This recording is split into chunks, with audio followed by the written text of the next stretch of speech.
ನನಗೆ ತಿಳಿದವ್ರು ಯಾರೂ ಇಲ್ಲ, ಆದರೂ ನೀನು ಯಾಕೆ ಇನ್ನೂ ಮದುವೆ ಮಾಡ್ಕೊಂಡಿಲ್ಲ ಅಂತ ಕೇಳಿದ್ರು ಮಾಲತಿ ವೀರನನ್ನು.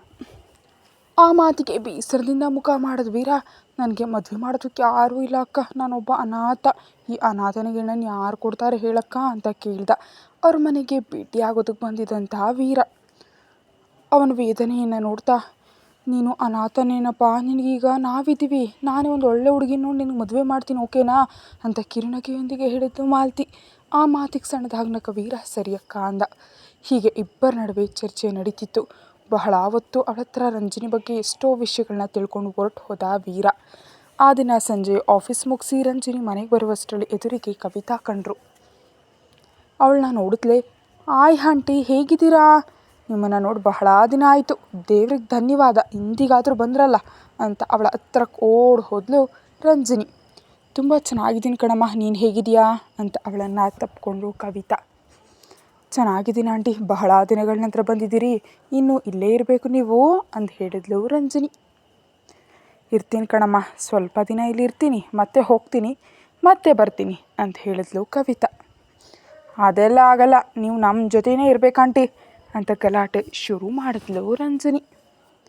ಅರೆ ರಂಜನಿ, ಆಂಟಿ ಇಷ್ಟೊತ್ತಿಗೆ ಬಂದಿದ್ದಾರೆ, ಆದರೂ ಅವರು ಇಲ್ಲಿ ಬಿಟ್ಟು ಇನ್ನೆಲ್ಲಿ ಇರ್ತಾರೆ, ನೀನು ಹೋಗಿ ಫ್ರೆಶ್ ಆಗು, ಆಂಟಿ ಕೂಡ ಫ್ರೆಶ್ ಆಗ್ತಾರೆ, ಇವ್ರಿಗೂ ಏನಾದರೂ ಮಾಡಿಕೊಡ್ತೀನಿ ಅಂತ ಹೇಳಿದ್ಲು ಮಾಲತಿ. ನೀನು ಕೂಡ ಏನಿದು ಮಾಲತಿ ಅಂತಿರೋ ಕವಿತಾ ಮಾತು ಮುಗಿಯೋ ಮುನ್ನವೇ ಹೋಗಿ ಫ್ರೆಶ್ ಆಗು ಅಂತ ಗದರಿಸಿದ್ಲು ಮಾಲತಿ. ಆದ್ದರಿಂದ ಕವಿತಾ ಮತ್ತು ರಂಜನಿ ಇಬ್ಬರು ಫ್ರೆಶ್ ಆಗಿ ಬಂದು ಹರಟೆಗೆ ಕೂತರು. ಈರುಳ್ಳಿ ಪಕೋಟ ತಂದು ಅವರ ಮುಂದೆ ಇಡ್ತಾ, ಕವಿತಾ ನೀನು ನನಗೆ ಫ್ರೆಂಡ್ ಅಥವಾ ಇವಳಿಗೆ ಫ್ರೆಂಡಾ ಅಂತ ಕೇಳಿದ್ಲು. ನಾವೇ ಫ್ರೆಂಡ್ಸ್ ಅಂತ ಒಬ್ಬರ ಭುಜದ ಮೇಲೆ ಒಬ್ಬರು ಕೈ ಹಾಕ್ಕೊಂಡು ಹೇಳಿದರು ಕವಿತಾ ಮತ್ತು ರಂಜನಿ. ಅಬ್ಬೋ ದೊಡ್ಡ ಮಹಾರಾಣಿಯರೇ ಬಿಡಿ ಅಂತ ಮೂತಿ ತಿರುಗಿಸಿ ಹೋಗಿ ಕಾಫಿಯನ್ನು ತಂದು ಕೊಟ್ಲು ಮಾಲತಿ. ಹೀಗೆ ಮೂವರು ಮಾತಾಡ್ತಾ ಇರುವಾಗ ರಂಜನಿ ಮೊಬೈಲ್ಗೆ ನೋಟಿಫಿಕೇಷನ್ ಬಂತು. ಯಾರಪ್ಪ ಅಂತ ನೋಡಿದಾಗ ಫ್ಲೈಟ್ ಟಿಕೆಟ್ ಸೆಂಡ್ ಮಾಡಿದ್ದ ರುದ್ರ. ನಾನು ಈ ವ್ಯಕ್ತಿಗೆ ಟಿಕೆಟ್ ಬುಕ್ ಮಾಡಬೇಕಿತ್ತು, ಈತ ನನಗೇ ಮಾಡ್ತಿದ್ದಾನೆ, ಇಷ್ಟೊಂದು ಆಸಕ್ತಿ ಯಾಕೋ, ಆದರೂ ನಾನು ಬರೋಲ್ಲ ಅಂದಮೇಲೂ ಹೀಗೆ ಡೈರೆಕ್ಟಾಗಿ ಟಿಕೆಟ್ ಕಳಿಸಿದ್ರೆ ಏನರ್ಥ ಅಂತ ಮನಸ್ಸಲ್ಲಿ ಬೈದ್ಕೊಂಡ್ಲು ರಂಜನಿ. ಏನೇ ಇಲ್ಲಿ ಮಾತಾಡ್ತಿದ್ರಲ್ಲಿ ಫೋನ್ ನೋಡ್ತಿದ್ಯಾ ಅಂತ ಕೇಳಿದ್ಲು ಮಾಲತಿ. ಏನಿಲ್ಲ ಮಮ್ಮಿ, ನಮ್ಮ ಬಾಸ್ ನಾಳೆ ಒಂದು ಬಿಸ್ನೆಸ್ ಕೆಲಸದ ಮೇಲೆ ಇಟಲಿಗೆ ಹೋಗ್ತಿದ್ದಾರೆ, ಅವರ ಪರ್ಸ್ನಲ್ ಅಸಿಸ್ಟೆಂಟ್ ಆಗಿ ನನ್ನನ್ನು ಬರೋದಕ್ಕೆ ಹೇಳ್ತಿದ್ದಾರೆ, ನಾನು ಬರೋಲ್ಲ ಅಂದರೂ ಟಿಕೆಟ್ ಕಳಿಸಿದ್ದಾರೆ, ಸೊ ಏನು ಮಾಡಲಿ ಅಂತ ಆಲೋಚಿಸ್ತಿದ್ದೀನಿ ಅಂತ ಹೇಳಿದ್ಲು ರಂಜನಿ. ಇಟಲಿ ಅಂದರೆ ತುಂಬ ಖರ್ಚಾಗುತ್ತೆ ಅಲ್ವಾ, ಹೇಗೆ ರಂಜನಿ ಅಂದ್ಲು ಕವಿತಾ. ಖರ್ಚನ್ನ ಕಂಪ್ನಿ ನೋಡ್ಕೊಳ್ಳುತ್ತೆ, ಆದರೆ ಇಷ್ಟು ದೂರ ನಿಮ್ಮನ್ನು ಈ ಮಹಾನಗರದಲ್ಲಿ ಬಿಟ್ಟು ಹೇಗೆ ಹೋಗಲಿ ಅಂದ್ಲು ರಂಜನಿ. ಅದಕ್ಕೇನಂತೆ, ಈಗ ನಾವು ಒಬ್ಬರಲ್ಲ ಇಬ್ಬರಿದ್ದೀವಿ, ನಾವು ಮ್ಯಾನೇಜ್ ಮಾಡ್ಕೊಳ್ತೀವಿ, ಕಂಪ್ನಿ ಕಡೆಯಿಂದ ಅಷ್ಟು ದೂರ ಕಳಿಸ್ತಿದ್ದಾರೆ ಅಂದರೆ ಹೋಗಿ ಬರ್ಬೋದಲ್ವಾ, ನಾವೇ ಹೋಗ್ಬೇಕಂತ್ಕೊಂಡ್ರೆ ಹೋಗೋದಕ್ಕೆ ಸಾಧ್ಯವೇ ಅಂತ ಹೇಳಿದ್ರು ಕವಿತಾ. ರಂಜನಿ ಏನು ಮಾತಾಡದೆ ಆಲೋಚಿಸ್ತಿರಲು ಬೆಳಗ್ಗೆ ಶಾರ್ಪ್ 10 ಗಂಟೆಗೆ ರೆಡಿಯಾಗಿರು, ಬಂದು ಪಿಕಪ್ ಮಾಡ್ಕೊಳ್ತೀನಿ ಅಂತ ಮೆಸೇಜ್ ಮಾಡ್ದ ರುದ್ರ.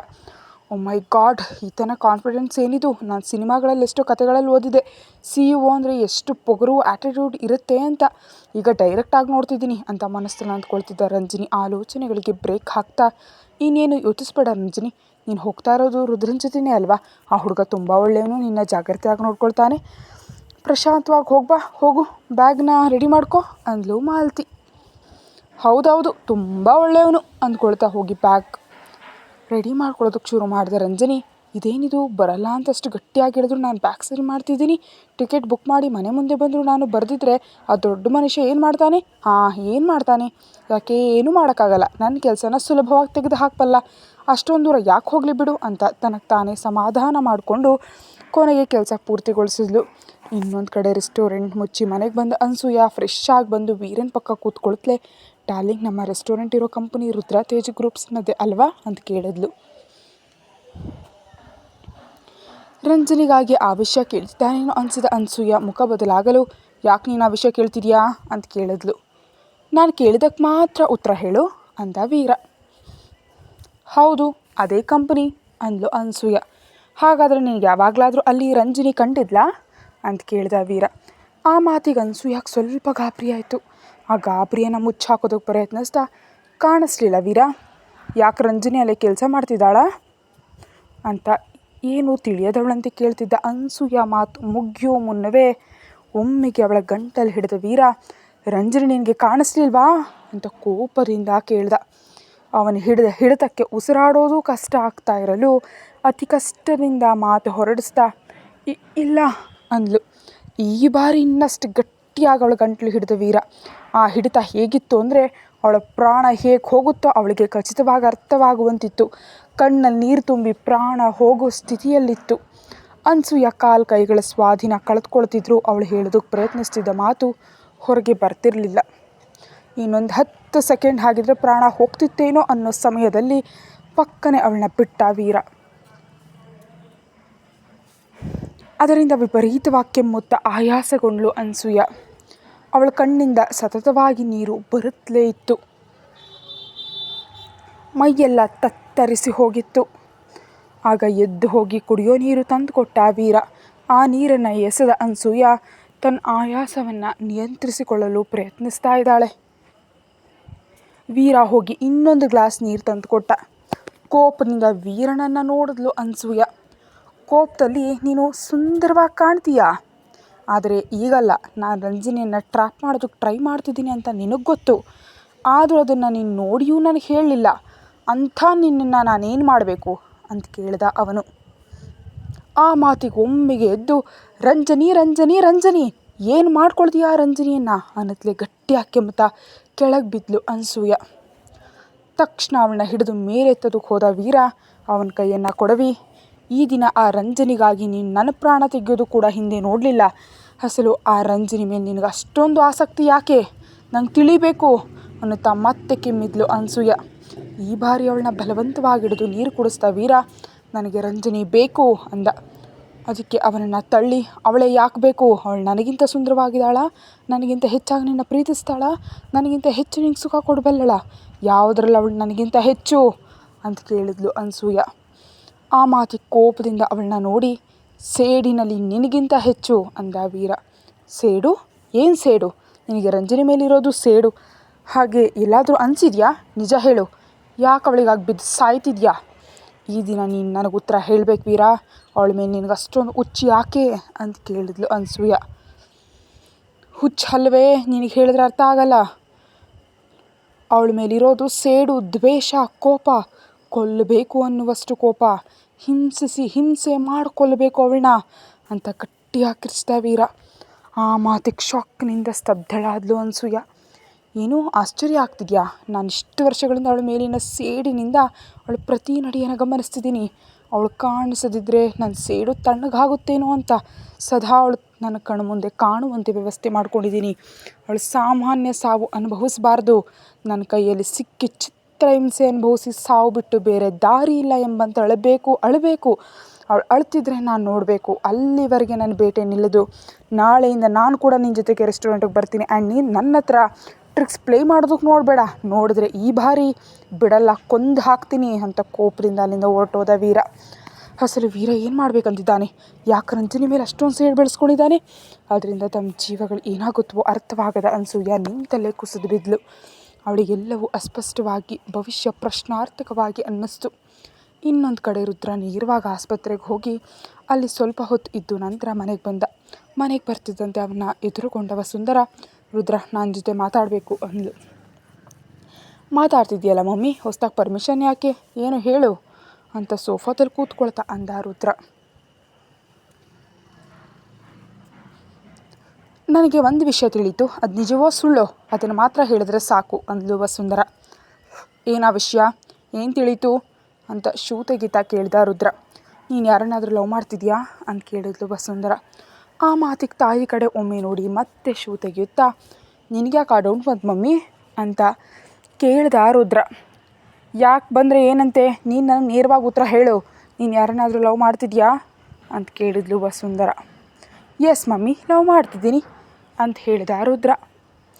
ಓಕೆ, ನೀನು ಲವ್ ಮಾಡೋ ಹುಡುಗಿ ಯಾರು, ಅವಳ ಬ್ಯಾಕ್ಗ್ರೌಂಡ್ ಏನು, ಅವಳು ನಮ್ಮ ಫ್ಯಾಮಿಲಿಗೆ ಸೆಟ್ ಆಗ್ತಾಳಾ ಅಂತ ಕೇಳಿದ್ಲು ವಸುಂಧರ. ಈಗಲೇ ಇವೆಲ್ಲವನ್ನು ನಿನಗೆ ಅರ್ಜೆಂಟಾಗಿ ಹೇಳಬೇಕಾ ಅಂತ ಸ್ವಲ್ಪ ಅಸಹನೆಯಿಂದ ಕೇಳಿದ ರುದ್ರ. ಹೇಳಲೇಬೇಕು ಅಂದ್ಲು ವಸುಂಧರ. ಹೇಳಲ್ಲ ಮಮ್ಮಿ. ಯಾಕಂದರೆ ಇನ್ನೂ ನಾನು ಲವ್ ಮಾಡ್ತಿರೋ ವಿಷಯ ಆ ಹುಡುಗಿಗೆ ಹೇಳಿಲ್ಲ. ಆ ಹುಡುಗಿಗೆ ಹೇಳಿ ಅವಳು ಒಪ್ಕೊಂಡ ನಂತರ ಎಲ್ಲ ವಿಷಯಗಳನ್ನೂ ಹೇಳ್ತೀನಿ ಅಂದ ರುದ್ರ. ಸರಿ, ಅವಳು ಯಾರೋ ಹೇಳಬೇಡ, ಆದರೆ ಅವಳು ನಮ್ಮ ಸ್ಟೇಟಸ್ಗೆ ತಕ್ಕ ಹುಡುಗಿನೇನಾ ಅಲ್ವಾ, ಅದೊಂದನ್ನು ಹೇಳು ಅಂದ್ಲು ವಸುಂಧರ. ನಾನು ಇಷ್ಟಪಡೋದಕ್ಕಿಂತ ಅವಳಿಗೆ ದೊಡ್ಡ ಸ್ಟೇಟಸ್ ಏನಿರುತ್ತೆ ಮಮ್ಮಿ ಅಂತ ಕೇಳಿದ ರುದ್ರ. ಇಂಥ ಡೊಂಕು ಮಾತುಗಳೆಲ್ಲ ಬೇಡ. ನಿನ್ನ ಮಾತುಗಳ ಪ್ರಕಾರ ಅವಳು ನಮ್ಮ ಸ್ಟೇಟಸ್ ಅಲ್ಲ ಅನಿಸುತ್ತೆ. ಅಂಥ ಹುಡುಗಿನ ಮದುವೆ ಆಗಿ ನಮ್ಮ ಫ್ಯಾಮಿಲಿ ಗೌರವವನ್ನು ಏನು ಮಾಡೋಣ ಅಂದ್ಕೊಂಡಿದ್ಯಾ ರುದ್ರ ಅಂತ ಕೋಪದಿಂದ ಕೇಳಿದ್ಲು ವಸುಂಧರ. ನಮ್ಮ ಆಸ್ತಿ ಪಾಸ್ತಿಗೆ ಸರಿಸಮಾನವಾದ ಆಸ್ತಿ ಇರೋ ಹುಡುಗಿನ ಮದುವೆ ಮಾಡಿಕೊಂಡ್ರೆ ಮಾತ್ರ ನಮ್ಮ ಫ್ಯಾಮಿಲಿಗೆ ಗೌರವ ಇರುತ್ತಾ ಮಮ್ಮಿ ಅಂತ ಕೇಳಿದ ರುದ್ರ. ಅಷ್ಟೇ ಅಲ್ವಾ Rudra, most eligible bachelor and handsome the great Rudra ಮದುವೆ ಆಗಲಿರೋ ಹುಡುಗಿಗೆ ಅವುಗಳ ಜೊತೆ ಸೌಂದರ್ಯ, ಓದು, ಆಸ್ತಿ ಎಲ್ಲ ಇರಬೇಕು ಅಂದ್ಲು ವಸುಂಧರ. ಮತ್ತು ಮನುಷ್ಯಾಳಿಗೆ ಏನಿದೆ ಅಂತ ನನಗೆ ಕೊಟ್ಟು ಮದುವೆ ಮಾಡಬೇಕಂದ್ಕೊಂಡೆ ಅಂತ ಕೇಳಿದ ರುದ್ರ. ಅವಳಿಗೇನು ಕಮ್ಮಿ ಇಲ್ಲ ಕಣೋ, ಸೌಂದರ್ಯ ಇದೆ, ಫಾರಿನಲ್ಲಿ ಓದಿದ್ದಾಳೆ, ಸೊಸೈಟಿಲಿ ಅವಳ ಫ್ಯಾಮಿಲಿಗಂತ ಒಂದು ಹೆಸರಿದೆ, ಆಸ್ತಿ ಸ್ವಲ್ಪ ಕಡಿಮೆ ಆದರೂ ನಮ್ಮ ಸ್ಟೇಟಸ್ಗೂ ಏನು ಕಮ್ಮಿ ಇಲ್ಲ ಅಂತ ದೊಡ್ಡದಾಗಿ ಹೇಳಿದ್ಲು ವಸುಂಧರ. ಆ ಮಾತಿಗೆ ಸಣ್ಣದಾಗಿ ನಕ್ಕ ರುದ್ರ.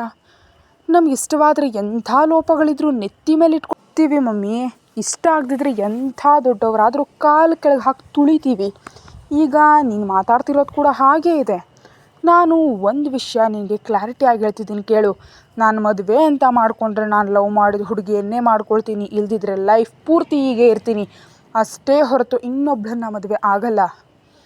ಇನ್ನು ಆ ಹುಡುಗಿ ಡೀಟೇಲ್ಸ್, ಅವಳಿಗೆ ನನ್ನ ಪ್ರೀತಿಯ ವಿಷಯ ಹೇಳಿದ ಮೇಲೆ ಅವಳು ಒಪ್ಕೊಂಡ್ರೆ ನಿನಗೆ ಹೇಳ್ತೀನಿ ಅಂತ ಅಲ್ಲಿಂದ ಹೊರಟು ಹೋದ ರುದ್ರ. ಅವನು ಹೋದ ಕಡೆ ನೋಡ್ತಾ ಆಲೋಚನೆಯಲ್ಲಿ ಬಿದ್ದ ವಸುಂಧರ, ಅಸಲು ಇವನು ಲವ್ ಮಾಡೋ ಹುಡುಗಿ ಯಾರು? ಸುತ್ಕೊಂಡು ಬಂದು ಇವನ ಪರ್ಸ್ನಲ್ ಅಸಿಸ್ಟೆಂಟ್ ಅಲ್ವಲ್ಲವಾ? ಈ ಮನುಷ್ಯ ಅರ್ಧಂಬರ್ಧ ಹೇಳಿಬಿಟ್ಟು ಹೋದ್ಲು. ರಾಕ್ಷಸಿ ನನಗೆ ಮನಃಶಾಂತಿ ಇಲ್ದಂತ ಮಾಡಿದ್ಲು. ಇವನೇನು ಕೇಳ್ತಿದ್ರೆ ಏನೂ ಹೇಳ್ತಿಲ್ಲ ಅಂದ್ಕೊಂಡ್ಳು. ಇನ್ನೊಂದು ಕಡೆ ರೂಮ್ಗೆ ಹೋದ ರುದ್ರನಿಗೆ ರಿಷಿ ಎಲ್ಲೂ ಕಾಣಿಸ್ಲಿಲ್ಲ. ಅದರಿಂದ ಬಾಲ್ಕನಿಗೆ ಹೋಗಿ ನೋಡ್ದ, ಅಲ್ಲಿಯೂ ರಿಷಿ ಇಲ್ಲ. ತಕ್ಷಣ ರಿಷಿ ಮೊಬೈಲ್ ಕಾಲ್ ಮಾಡ್ದ ರುದ್ರ. ಬಟ್ ರಿಷಿ ಕಾಲ್ ಎತ್ತಲಿಲ್ಲ. ಏನಾಯ್ತು ಇವನಿಗೆ, ಕೇಳದೆ ಎಲ್ಲಿಗೆ ಹೋದ ಅಂದ್ಕೊಳ್ತಿದ್ದ ರುದ್ರನಿಗೆ ರಿಷಿಯಿಂದ, ರುದ್ರ ಅರ್ಜೆಂಟಾಗಿ ನಾನು ದೆಹಲಿ ಆಫೀಸ್ಗೆ ಹೋಗಬೇಕಾಯ್ತು, ಅಲ್ಲಿ ಕೆಲವು ಇಶ್ಯೂಸ್ ಇವೆ, ನೀನು ಇಟಲಿಯಿಂದ ಬರುವಷ್ಟರಲ್ಲಿ ಮತ್ತೆ ನಾನು ಬೆಂಗಳೂರಿಗೆ ಬರ್ತೀನಿ ಅಂತ ಮೆಸೇಜ್ ಬಂತು. ಅದನ್ನು ನೋಡಿದ ರುದ್ರ, ನನಗೆ ತಿಳಿಯದ ಪ್ರಾಬ್ಲಮ್ ದೆಹಲಿ ಬ್ರಾಂಚ್ನಲ್ಲಿ ಏನಿದೆ? ಮೊನ್ನೆವರೆಗೂ ಆ ಬ್ರಾಂಚ್ ಕೂಡ ನಾನೇ ನೋಡ್ಕೊಂಡಿದ್ದೆ ಅಲ್ವಾ? Something is wrong. ಇವನು ಮಧ್ಯಾಹ್ನದಿಂದ ವಿಚಿತ್ರವಾಗಿ ಬಿಹೇವ್ ಮಾಡೋದು ಶುರು ಮಾಡಿದ್ದಾನೆ.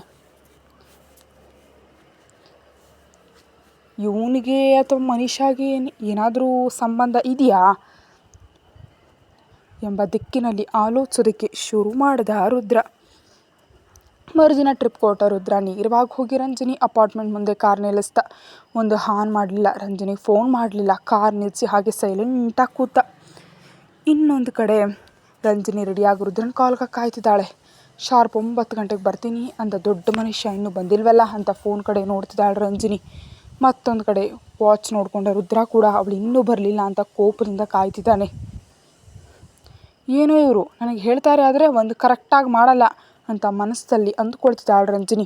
ಈ ಹುಡುಗಿಗೆ 9 ಗಂಟೆಗೆ ಬಂದು ಪಿಕಪ್ ಮಾಡ್ಕೊಳ್ತೀನಿ ಅಂತ ಹೇಳಿದ್ದೆ, ಮುಂಚೆ ಕೆಳಗೆ ಬಂದು ಕಾಯಬೇಕು ಎಂಬ ಜ್ಞಾನ ಇಲ್ವಾ ಅಂತ ಅಂದ್ಕೊಂಡ ರುದ್ರ. ಇನ್ನೊಂದು ಕಡೆ ರಂಜನಿ ಇನ್ನೂ ಹೊರಡದಿದ್ದರಿಂದ 9 ಗಂಟೆಗೆ ಹೋಗಬೇಕು ಅಂದೆ ಅಲ್ವ ರಂಜನಿ, 9:10 ಆಯಿತು ಇನ್ನೂ ಹೋಗಿಲ್ಲ ಯಾಕೆ ಅಂತ ಕೇಳಿದ್ಲು ಮಾಲತಿ. ಆ ಮಾತಿಗೆ ಇವರು ಟೈಮ್ ಅಂದರೆ ಟೈಮ್, ಹಾಗಿರುವಾಗ ಯಾಕೆ ಲೇಟ್ ಆಯಿತೋ, ಒಂದ್ಸಲ ಕಾಲ್ ಮಾಡಿದ್ರೆ ಅಂತ ಅಂದ್ಕೊಂಡ ರಂಜನಿ ಏನೋ ನೆನಪಾಗಿ ಓಡುತ್ತಾ ಬಾಲ್ಕನಿಗೆ ಬಂದು ಕೆಳಗೆ ನೋಡಿದ್ಲು. ಆಗಲೇ ರಂಜನಿ ಬರ್ತಿಲ್ಲ ಅಂತ ಕೋಪಗೊಂಡ ರುದ್ರ ಆಫ್ ಮಾಡಿದ ಕಾರ್ ಸ್ಟಾರ್ಟ್ ಮಾಡಲು ಶುರು ಮಾಡ್ದ. ಅಷ್ಟೇ ಓಡುತ್ತಾ ಮನೆಗೆ ಬಂದು ಮಮ್ಮಿ ಬಾಯ್, ಆಂಟಿ ಬಾಯ್, ಜಾಗ್ರತೆಯಾಗಿರಿ ಅನ್ನೋತ್ತ ತನ್ನ ಲಗೇಜ್ ತಗೊಂಡು ಕೆಳಗೆ ಓಡಿದ್ಲು ರಂಜನಿ. ಇಂದಿನ ದಿನ ಬರಲ್ಲ ಅಂತ ಹೇಳಿದ್ರಿಂದ ಇನ್ನು ರಂಜನಿ ಬರಲ್ಲ ಅಂತ ಅರ್ಥ ಮಾಡಿಕೊಂಡ ರುದ್ರ ಅಷ್ಟರಲ್ಲೇ ಕಾರ್ ತಿರುಗಿಸ್ಕೊಂಡು ಕೋಪದಿಂದ ಮುಂದೆ ಹೊರಟು ಹೋದ. ಅದನ್ನು ನೋಡಿದ ರಂಜನಿ ಸರ್ ಅಂತ ಗಟ್ಟಿಯಾಗಿ ಕೂಗಿದ್ಲು. ಆದರೆ ಕಾರ್ ಶಬ್ದದಲ್ಲಿ ಆ ಮಾತು ಗಾಳಿಯಲ್ಲೇ ಕರಗಿ ಹೋಯಿತು. ಕಾರ್ ಡ್ರೈವ್ ಮಾಡ್ತಿದ್ದ ರುದ್ರ ಕೋಪದಿಂದ ಕುದೀತಿದ್ದಾನೆ. ಕಾರ್ ಮುಂದೆ ಹೋಗ್ತಿದ್ರೆ ಹಿಂದೆಯೇ ಲಗೇಜ್ ಜೊತೆ ಬಂದ ರಂಜನಿ ಫ್ರಂಟ್ ಮಿರರ್ನಲ್ಲಿ ಕಂಡ್ಲು. ಆದರೆ ಅವನು ಕಾರ್ ನಿಲ್ಲಿಸ್ಬೇಕು ಅಂದ್ಕೊಳ್ಳಿಲ್ಲ. ನನ್ನ ಮಾತೆಂದರೆ ಲೆಕ್ಕ ಇಲ್ವಾ? ನಾನು 9 ಅಂತ ಹೇಳಿದಾಗ ನನಗೆ ಆ ಕೆಳಗೆ ಕಾಯಬೇಕಿತ್ತಲ್ವಾ? ಅಂದರೆ ನಾನು ಕಾಲ್ ಮಾಡಿ ಕರಿಬೇಕಾ? ಸಲಿಗೆ ಕೊಡ್ತಿದ್ರೆ ಈ ಹುಡುಗಿ ಬಹಳ ಹೆಚ್ಚು ಮಾಡ್ತಿದ್ದಾಳೆ ಅಂತ ಮನಸ್ಸಲ್ಲಿ ಅಂದ್ಕೊಳ್ತಾ ಸ್ಪೀಡಾಗಿ ಏರ್ಪೋರ್ಟ್ ಕಡೆ ಡ್ರೈವ್ ಮಾಡ್ತಿದ್ದಾನೆ ರುದ್ರ. ಹೋಗ್ತಿರುವ ಕಾರನ್ನು ಅಸಹನೆಯಿಂದ ನೋಡ್ತಾ, ಇವರೇನಿದು ಬಂದವ್ರು ಕಾಲ್ ಮಾಡಿದೆ ಇಲ್ಲೇ ಇದ್ದು ತೀರಾ ನಾನು ಕೆಳಗೆ ಬರೋ ಟೈಮ್ಗೆ ಹೊರ್ಟು ಹೋದರು. ಇವ್ರ ಬಗ್ಗೆ ಇವ್ರು ಏನು ಅಂದ್ಕೊಂಡಿದ್ದಾರೆ? ಇನ್ನು 9 ಗಂಟೆಗೆ ಇರಬೇಕಂದ್ರೆ ಅವ್ರು ಬರೋವರೆಗೆ ಕೆಳಗೆ ಕೂತು ನೊಣ ಹೊಡಿತಾ ಕಾಯಬೇಕೆ ಅಂತ ಮನಸ್ಸಲ್ಲಿ ಅಂದ್ಕೊಂಡ್ಳು ರಂಜನಿ.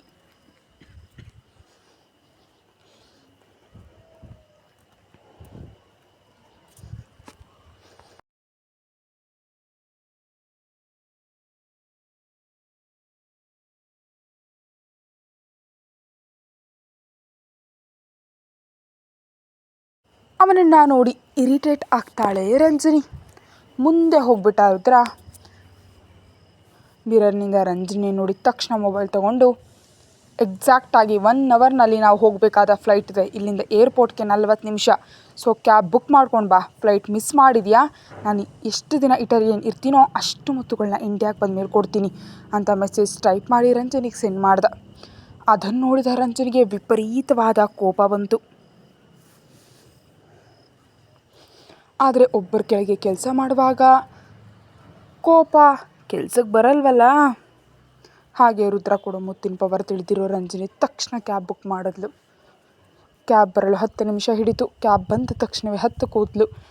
ಎಕ್ಸಾಕ್ಟ್ 50 ನಿಮಿಷದಲ್ಲಿ ತಾನು ಏರ್ಪೋರ್ಟ್ನಲ್ಲಿರಬೇಕು. ಅದಕ್ಕೆ ಡ್ರೈವರ್ ಜೊತೆ, ಅಣ್ಣ ನಾನು ಅರ್ಜೆಂಟಾಗಿ ಏರ್ಪೋರ್ಟ್ಗೆ ಹೋಗಬೇಕು, ಫ್ಲೈಟ್ ಮಿಸ್ ಆದರೆ ನನ್ನ ಕೆಲಸಕ್ಕೆ ಪ್ರಾಬ್ಲಮ್ ಆಗುತ್ತೆ, ಪ್ಲೀಸ್ ಬೇಗ ಕರ್ಕೊಂಡು ಹೋಗ್ತೀರಾ ಅಂತ ಕೇಳಿದ್ಲು.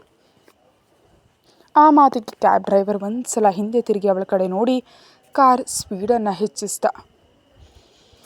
ಅಮ್ಮಯ್ಯ ಥ್ಯಾಂಕ್ಸ್ ಅಣ್ಣ ಅಂತ ಸ್ವಲ್ಪ ರಿಲ್ಯಾಕ್ಸ್ ಆಗ್ತಾ ಫೋನ್ ನೋಡೋದು ಶುರು ಮಾಡಿದ್ಲು ರಂಜನಿ. ಆದರೆ ಅವಳಿಗೆ ತಿಳಿಯದ ವಿಷಯ ಏನಂದರೆ, ಅವಳ ಕಾರನ್ನು ಫಾಲೋ ಮಾಡ್ತಾ ಬರ್ತಾ ಇದ್ದಾನೆ ರುದ್ರ. ಕ್ಯಾಬ್ ಡ್ರೈವರ್ 35 ನಿಮಿಷದಲ್ಲಿ ಕ್ಯಾಬನ್ನು ಏರ್ಪೋರ್ಟ್ ಮುಂದೆ ನಿಲ್ಲಿಸ್ದ. ತಕ್ಷಣ ಕಾರ್ ಹಿಡಿದ ರಂಜನಿ ಕ್ಯಾಬ್ ಫೇರ್ ಅವನಿಗೆ ಪೇ ಮಾಡ್ತಿರುವಾಗ ಅಷ್ಟರಲ್ಲಿ ಬಂದ ರುದ್ರ ಅವಳನ್ನ ತಡೆದು ಕ್ಯಾಬ್ ಹಣ ಪೇ ಮಾಡಿ ತನ್ನ ಲಗೇಜ್ ಜೊತೆ ಒಳಗೆ ಹೋದ. ಇವರೇನಂತ ಅರ್ಥನೇ ಆಗಲ್ಲ. 2 ನಿಮಿಷ ಕಾಯ್ದು ತನ್ನ ಕಾರ್ನ ನನ್ನನ್ನು ಕರ್ಕೊಂಡು ಬರ್ಬೋದಿತ್ತು ಅಲ್ವಾ ಅಂತ ತನ್ನ ಲಗೇಜ್ ತಗೊಂಡು ರುದ್ರನ ಹಿಂದೆ ಹೊರಟಳು. ಆಗಲೇ ಟೈಮ್ ಆಗಿದ್ದರಿಂದ ಇಬ್ಬರು ಲಗೇಜ್ ಕೊಟ್ಟು ಚೆಕ್-ಇನ್ ಆಗಿ ಫ್ಲೈಟ್ ಹತ್ತಿ ಕೂತರು. ಫಸ್ಟ್ ಟೈಮ್ ಫ್ಲೈಟ್ ಹತ್ತಿದ ರಂಜನಿಗೆ ನರ್ವಸ್ ಆಗಿ ಹಾರ್ಟ್ ಬೀಟ್ ಸ್ವಲ್ಪ ಹೆಚ್ಚಾಯಿತು. ಅವಳ ಟೆನ್ಷನ್ ಅರ್ಥ ಆಗ್ತಿದ್ದ ರುದ್ರ ಹೆಚ್ಚಾಗಿ ತಲೆ ಕೆಡಿಸ್ಕೊಳ್ಳದೆ ವಿಂಡೋದಿಂದ ಹೊರಗೆ ನೋಡ್ತಾ ಇದ್ದಾನೆ. ನೀವು ಕುಳಿತ 5 ನಿಮಿಷದಲ್ಲಿ ಫ್ಲೈಟ್ ಟೇಕಪ್ ಅನೌನ್ಸ್ಮೆಂಟ್ ಬಂದಿದ್ದರಿಂದ ಏರ್ ಹೋಸ್ಟೆಸ್ ಎಲ್ಲರನ್ನ ಚೆಕ್ ಮಾಡ್ತಾ ರಂಜನಿ ಹತ್ರ ಬಂದು ನಗ್ತಾ ಆತ್ಮೀಯವಾಗಿ ಸೀಟ್ ಬೆಲ್ಟ್ ಹಾಕಿದ್ಲು. ಹಸಿರು ಉಸಿರಾಡೋದಕ್ಕೂ ಆಗದಂತೆ ಆಗ್ತಿದ್ದ ರಂಜನಿ ಆ ಬೆಲ್ಟನ್ನು ಇನ್ನೂ ಸ್ವಲ್ಪ ತೊಂದರೆ ಆಗಿ ಫೀಲ್ ಆದ್ಲು. ಮತ್ತೊಂದು 5 ನಿಮಿಷಕ್ಕೆ ಫ್ಲೈಟ್ ಸ್ಟಾರ್ಟ್ ಆಯಿತು. ಯಾವ ಕ್ಷಣದಲ್ಲಿ ಫ್ಲೈಟ್ ಸ್ಟಾರ್ಟ್ ಆಯಿತು ಆಗ ರಂಜನಿ ಹಾರ್ಟ್ ಬೀಟ್ ಒಮ್ಮೆ ನಿಂತು ಮತ್ತೆ ಬಡ್ಕೊಳ್ಳೋದಕ್ಕೆ ಶುರು ಮಾಡ್ತು. ಭಯದಿಂದ ಅವಳಿಗೆ ವಿಪರೀತ ಬೆವರು ಸುರಿತಿದೆ. ಟೆನ್ಷನಿಂದ ಸತ್ತು ಹೋಗ್ತೀನೇನೋ ಅನ್ನಿಸ್ತಿದ್ರೆ ಏನು ಮಾಡಬೇಕಂತ ತಿಳಿದೆ ಗಟ್ಟಿಯಾಗಿ ಕಣ್ಣು ಮುಚ್ಕೊಂಡ್ಳು ರಂಜನಿ. ಹುಟ್ಟಿ ಬುದ್ಧಿ ಬಂದಾಗ್ರಿಂದ ಈವರೆಗೆ ಎಂದೂ ಅವಳು ಅಷ್ಟು ಭಯಪಟ್ಟಿರಲಿಲ್ಲ. ಸತ್ತು ಹೋಗ್ತೀನೇನೋ ಅಂತ ಭಯಪಡ್ತಿರೋ ಆ ಕ್ಷಣದಲ್ಲಿ ಮೆಲ್ಲನೆ ಅವಳ ಕೈ ಮೇಲೆ ಕೈ ಇಟ್ಟ ರುದ್ರ. ಆದ್ದರಿಂದ ರಂಜನಿ ಹೋಗ್ತಿದ್ದ ಪ್ರಾಣ ಮರಳಿ ಬಂದಂತಾಯಿತು. ಆದರೆ ಕಣ್ಣು ಮಾತ್ರ ತೆರೀಲಿಲ್ಲ.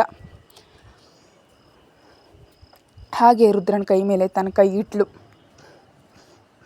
ಅವಳ ಕೈಗಳನ್ನ ವಿಪರೀತವಾಗಿ ನಡುಕ್ತಾ ಇರೋದನ್ನು ಗಮನಿಸಿದ ರುದ್ರ ತನ್ನ ಇನ್ನೊಂದು ಕೈನ ರಂಜನಿ ಕೈ ಮೇಲಿಟ್ಟು ಅವಳಿಗೆ ಇನ್ನು ಹತ್ತಿರಕ್ಕೆ ಸರಿದ. ತಕ್ಷಣ ರಂಜನಿ ಕೂಡ ರುದ್ರನ ಕಡೆ ಸರಿದು ಉಸಿರು ಬಿಗಿ ಹಿಡಿದು ಹಾಗೆ ಇದು ಬಿಟ್ಲು.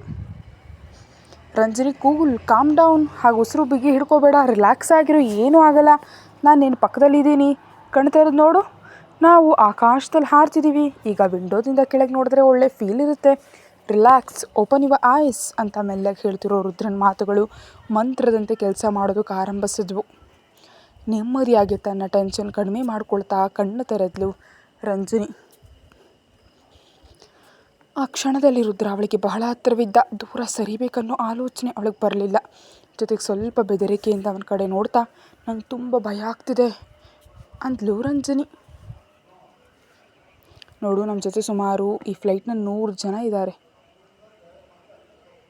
ಅವರೆಲ್ಲ ಎಷ್ಟು ರಿಲ್ಯಾಕ್ಸ್ ಆಗಿ ಸ್ನ್ಯಾಕ್ಸ್ ತಿಂತಾ ಮೂವೀಸ್ ನೋಡ್ತಾ ಎಂಜಾಯ್ ಮಾಡ್ತಿದ್ದಾರೆ ನೋಡು. ಹೀಗೆ ಹೆದರಿದ್ರೆ ಹೇಗೆ? ಇನ್ನು ಮುಂದೆ ನನ್ನ ಜೊತೆ ಎಲ್ಲಿಗೆ ಹೋಗಬೇಕಾದ್ರೂ ಫ್ಲೈಟ್ನಲ್ಲಿ ಹೋಗಬೇಕು, ಸೊ ಅಭ್ಯಾಸ ಮಾಡ್ಕೋ ಅಂದ ರುದ್ರ. ರಂಜನಿ ಏನೂ ಮಾತಾಡಲಿಲ್ಲ. ಅವಳ ಕಣ್ಣಲ್ಲಿ ಭಯ ಹಾಗೇ ಇತ್ತು. ಅವರಿಬ್ಬರ ಕೈಗಳು ಕೂಡ ಹಾಗೇ ಇದ್ವು. ಅವಳ ಕೈಗಳು ನಡುಗತ್ಲೇ ಇದ್ವು. ಏಯ್ ರಂಜನಿ, ರಿಲ್ಯಾಕ್ಸ್ ಆಗು. ಆದರೂ ಇದರಲ್ಲಿ ಹೆದರೋದಕ್ಕೆ ಏನಿದೆ? ಆ ಪಾಪು ನೋಡು 5 ವರ್ಷ ಇರ್ಬೋದು ಅಷ್ಟೇ, ಏನಾದರೂ ಹೆದರ್ತಿದ್ಯಾ? ಫ್ಲೈಟ್ ಪೂರ್ತಿ ಓಡಾಡ್ಕೊಂಡು ಬರ್ತಿದೆ ಅಂತ ಅಲ್ಲಿ ಅತ್ತಿತ್ತ ತಿರುಗ್ತಾ ಆಟ ಆಡ್ತಿರೋ ಪಾಪುವನ್ನು ತೋರಿಸಿ ಹೇಳ್ದ ರುದ್ರ. ಕತೆ ಮುಂದುವರಿಯುತ್ತೆ. ಹೆಚ್ಚಿನ ವಿಡಿಯೋಗಾಗಿ ಮೆಂಬರ್ಶಿಪ್ ತಗೊಳ್ಳಿ ಮತ್ತು ವಿಡಿಯೋ ಮೊದಲೇ ನೋಡಿ. Thank you.